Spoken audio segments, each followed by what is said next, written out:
நீ நான் காதல் சீரியல்ல இனி என்னலாம் நடக்க போகுது அப்படிங்கிறத பார்க்கலாம். ஸோ இப்பொழுதைக்கு வந்து பார்த்தீங்கன்னா, அபி வந்து பார்த்தீங்கன்னா, நம்ம அனு, ஆகாஷ் இவங்களோட காதல் விஷயத்துக்கு சப்போர்ட் பண்ண போறாங்க. அக்காவும் ஆகாஷ விரும்புறாங்க அப்படிங்கிற விஷயம் இப்ப அபிக்கு தெரிஞ்சிடுச்சு இல்லையா? அதனால நம்ம ஹீரோ ராகவோட சேர்ந்து எப்படி 2 பேத்தையும் சேர்த்து வைக்கிறது அப்படிங்கிற திட்டத்தில தான் இறங்க போறாங்க. ஸோ இப்ப அபி குடும்பத்துக்கு ஒரு பிரச்சனை வேறையா இருக்கு. கடன் பிரச்சனை.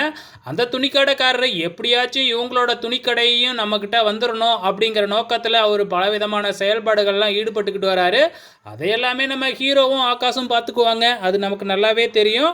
இங்கே நம்ம ஹீரோவும் ஆகாஷும் இங்கே தான் வந்திருக்கிறாங்க அப்படிங்கிற விஷயம் வந்து முரளிக்கு தெரியாது இல்லையா? ஸோ அவங்க 2 பேரும் இனிமேக்கு இந்த பிரச்சனையே இல்லைப்பா அப்படிங்கிற நிம்மதியில் முரளி இருக்கிறாப்புல. ஸோ முரளியோட எண்ணோட்டம் என்ன அப்படிங்கிறது நமக்கு நல்லாவே தெரியும். ஸோ இப்போ என்ன நடக்குது? நம்ம அபியும் ராகவும் தனியாக மீட் பண்ணிக்கிறாங்க.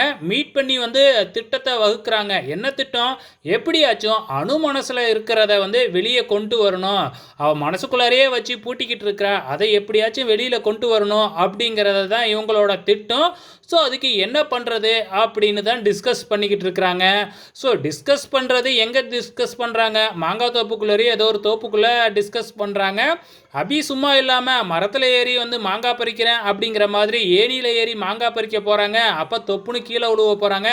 நம்ம ராகவ் ஹீரோ இல்லையா, பாஞ்சு பிடிச்சிருவார் இல்லையா? ஸோ அதே மாதிரியே பாஞ்சு பிடிச்சிட்றாரு. ஸோ 2 பேரும் கொஞ்ச நேரம் அப்படியே ஒருத்தருக்கு ஒருத்தர் பார்த்துக்கிட்டே இருக்கிறாங்க. அதுக்கப்புறம் அபி என்ன சொல்கிறாங்க அப்படின்னா, இப்படி தான் ஒரு சுச்சுவேஷனை வந்து அனு, ஆகாஷ் இவங்க 2 பேத்துக்கு இடையே உருவாக்கணும் அப்படிங்கிற மாதிரி சொல்லிக்கிட்டு இருக்கிறாங்க. ஸோ இதுக்கப்புறம் வந்து கிராமம் அப்படின்னாவே திருவிழா சப்ஜெக்டை கொண்டு வந்துடுவாங்க எல்லா சீரியல்லையும். இந்த சீரியலில் மட்டும் என்ன விட்டா வைப்பாங்க, அந்த சப்ஜெக்டையும் எடுத்துக்கிட்டு வந்துட்டாங்க.